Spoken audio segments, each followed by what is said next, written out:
नमस्कार जनता, मैं कुमार अंशु एज विद्यार्थी अर्जुन मैं नितिन गुप्ता एज गुरु द्रोणाचार्य। आपका स्वागत करते हैं कैट 2022 कॉर्न के स्लॉट 2 के इस पर्टिकुलर क्वेश्चन में जो एवरेजेस से उठाया गया और उसका नाम बहुत ही खतरनाक और कंफ्यूजिंग है, नॉन डिक्रीजिंग सीक्वेंस। क्या है सर ये? क्या है, तुमने सुना होगा ना सीक्वेंस। सीक्वेंस सुना? नॉन डिक्रीजिंग सीक्वेंस क्या होता है सर? नो क्या तो इन इंक्रीजिंग होगा, डिक्रीजिंग होगा? That's right. तो आज यहाँ पे नॉन डिक्रीजिंग नॉन इंक्रीजिंग के बारे में बात करेंगे। चलिए देखते हैं। तो हाँ, सर आपके हिसाब से क्वेश्चन में क्या रखा होगा? ट्रिकी है। मतलब एक तो तुम नॉन डिक्रीजिंग वर्ड ही पढ़ते हो तो लगता है अरे ये क्या आ गया।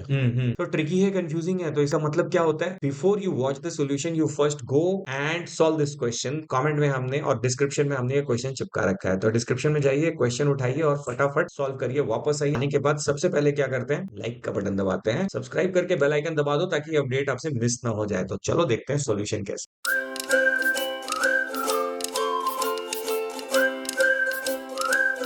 क्वेश्चन पढ़ते हैं। The average of non decreasing sequence of n number a1 a2 dot dot dot an is 300. If a1 is replaced by 6a1, the new average becomes 400 and the number of possible values of a1। दो data दिया है बिना किसी number के और बोलता है a1 का वैल्यू निकालो। तोबा तोबा तोबा, थारा मूड खराब कर दिया। What do mean by the term non decreasing. Sir मेरे को ऐसा लगता है ऐसा सीक्वेंस जो डिक्रीज ना हो उसको नॉन डिक्रीजिंग सीक्वेंस कहते हैं। बिल्कुल, डिक्रीजिंग का ऑपोजिट क्या होगा? नॉन। नॉन डिक्रीजिंग होता क्या है? Let's say if I give you a sequence like this one, 1 2 3 hmm 4 5 and so on. So is it a increasing और अ डिक्रीजिंग? क्या है? इंक्रीजिंग तो it is increasing. Definitely a increasing. अब मैं कोई सीक्वेंस देता हूँ लाइक 1 1 2 3। ये क्या? Is it a increasing? Yes sir, कैसे? ये तो क्योंकि दो सर वैल्यूज तो 1 1 आ गई, तो इंक्रीजिंग कैसे हुआ? बट सेम है, बट उसके बाद तो इंक्रीज ही हो रहा नहीं, इंक्रीजिंग का मतलब क्या होता है कि हर वैल्यू इंक्रीज होगी। है। अच्छा। सो ऐसा सीक्वेंस जिसमें कोई दो वैल्यू सेम भी आ जाए, ठीक है, बट वो फिर भी उसके बाद इंक्रीज हो रहा है, तो that is non as a non decreasing, because इस सीक्वेंस में कोई भी वैल्यू डिक्रीज नहीं हो रही है ना प्रीवियस टर्म के ओके कंपैरिजन में। ओके, ठीक है, सो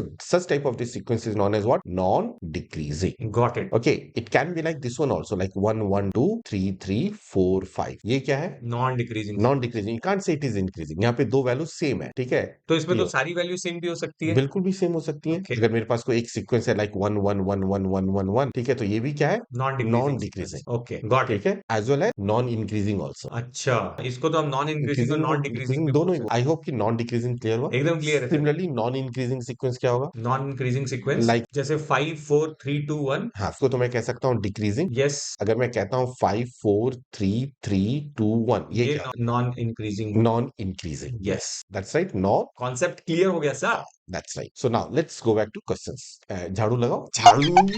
तो ये मेरे पास कितने नंबर्स हैं? A1 से लेके ए AN एन तक, तक है। n numbers. A1 it is less than equal to A A2, two. Less than equal to A3। सारे नंबर सेम भी हो सकते यस हैं सर, ना, A4 and and so so on on so till forth। N. AN। Yes sir. ठीक है। Now what is the maximum possible value of A1? Maximum possible value of A A1 one. It can be equal to AN जब सारे अरे terms हाँ। Equal हो जाए। Yes. ठीक है। अच्छा, एवरेज जो होता है वो हमेशा फर्स्ट और लास्ट के बीच में ही होता है, हाँ, हमेशा तो वो फर्स्ट। हमेशा A1 और AN के बीच में ही होगा। एकदम सही। ठीक है, और ये भी तो केस हो सकता है ना इसमें, जब सारे के सारे टर्म्स इक्वल हो जाए। हाँ, तो वो ए वन के ए- बराबर हो जाएगा। हाँ, यस। ठीक है, या फिर एन के बराबर हो जाए जब सारे के सारे नंबर्स मैक्सिमम हो। हाँ, तो if I ask you what is the maximum value of A1, it will be A N. AN जब सारे टर्म्स क्या हो जाए? इक्वल हो जाए, सबसे बड़ा नंबर है उसके बराबर हो जाए। ओके, और मिनिमम वैल्यू इस पूरी सीरीज की जब सारे के सारे नंबर ए A1 वन हो के जाए। बराबर हो जाए। ठीक है सर। अब यहाँ पे क्या है? The average of these n numbers is 300। Yes sir. तो average is 300, then what is the sum of these n numbers? N number का सम 300 एन हो जाएगा। So now I can say A1 plus A2 up till AN is equal to how much? 300 N. 300n. Is that clear? Yes sir. Okay. Now it says if A1 is replaced by 6A1, A1 को 6A1 से replace कर दिया, so plus A2 up till क्या हो गया? AN. Okay. So the new average becomes 400. So total sum it is equal to how much? That is 400n. ठीक है। अब दोनों को subtract कर दो. ओ, तो फिर 5 ए वन आ जाएगा। That's right. I'll get 5A1 is equal to 100n and yes sir, A1 it is equal to हो 80n. जाएगा। Is that clear? Yes sir, एकदम पक्का अब हो क्वेश्चन क्या है? The number of possible values of A1। ठीक है, गया। तो मुझे बताओ, मैंने तुमसे पूछा था स्टार्टिंग में कि A1 की मैक्सिमम वैल्यू क्या होगी? ए AN एन हो हो सकती है सकती है। When all the terms are nothing but that is AN इक्वल। AN AN और AN, जो सबसे बड़ा वाला है उसके बराबर हो जाए। Yes sir. Is that clear? Yes sir. A1 की वैल्यू AN हो जाएगी, यस हाँ। और नो? यस A2 की सर। वैल्यू भी क्या हो जाएगी? ए AN एन हो हो जाएगी। जाएगी। E3 की वैल्यू भी क्या हो जाएगी? ए एन AN हो हो जाएगी। जाएगी अप टू AN। यही होगा। Yes sir. ठीक है, और ये A1 से लेके AN तक how many terms are there? N terms are n there. Terms आ गए, और इसका सम क्या है? N. 300n। So that means n into AN that is equal to 300n। Yes sir. and an it is equal to how much? 300. Which is clear? Yes, sir. The question is then the number of possible values of a1. Okay. Now we know that a1 is equal to nothing but that is 20n. Yes, sir. ठीक है, let me write down here that is n and then the value of a1. अब अगर n की value a1 है Yes, sir. तो a1 20 हो जाएगा। 20. So it means one term है, एक ही term है, ओह, और हाँ, one term का एवरेज क्या 300 आ सकता है जब एक टर्म नहीं 20 है? Sir, no. सो दिस नहीं, case is what? Not possible. नहीं, तो मेरी सीक्वेंस तो अभी यही हो गया ना, 20 पे आके एंड हो गई, हाँ, और इसका एवरेज चाहिए 300. 300, नॉट पॉसिबल. अब n equal to 2 means how many terms are there? 2 terms, 2 terms. What is the first term? 20 into 2 that is 40. 40, तो फर्स्ट टर्म 40 हो गई, सेकंड टर्म कुछ लूंगा, हाँ, हाँ, तो क्या इन दोनों का एवरेज 300 पॉसिबल है? हाँ, हो सकता हो है, सकता है ना. थोड़ा बड़ा 40 ले से, लेंगे हाँ, बहुत बड़ा 300 से, 300 से बहुत बड़ा ले लेंगे, हाँ, और एवरेज 300 है, तो टोटल सम तो 300 into 2 600 चाहिए. यस, तो बेसिकली एक नंबर 40 है, दूसरा नंबर, वो दोनों का सम 600. 560 That's रखोगे right. तो आ ठीक, जाएगा एवरेज। that's right. तो similarly n is equal to 3, then what is the value of a1? 20 into 3 which That is is 60. 60. So a1 is equal to 60. Yes sir, So अब यहां से ये मेरा टर्म 60 है, हाँ, तो अब बताओ, अब बाकी मुझे दो, 3 टर्म्स चाहिए, और इन हाँ, तीनों टर्म्स का सम क्या चाहिए? 300 900, into 3 900. Is that possible? Absolutely possible, ठीक है, तो ऐसे ही मैं चलते रहूंगा. हाँ, ठीक है. मैक्सिमम वैल्यू n की क्या हो सकती है, ये मुझे फाइंड आउट करना है. तो मैक्सिमम अभी हमने डिस्कस किया, जब सारे के सारे टर्म्स क्या हो? इक्वल. 300 हो जाए, तब सारे के सारे टर्म्स इक्वल हो गए, तो a1 मेरा क्या हो जाए? 300 हो जाए, a2 भी 300 हो जाए, और इसके अलावा जितने नंबर्स हैं सारे 300 हो जाए. यस अब सर, सारे नंबर 300 हो जाएंगे तो भी एवरेज तो मेरा क्या रहेगा? 300 ही रहेगा, 300 रहेगा. यस सर, तो a1 is equal to 300. Yes sir, Yes or no? So yes a1 is sir, equal to 300.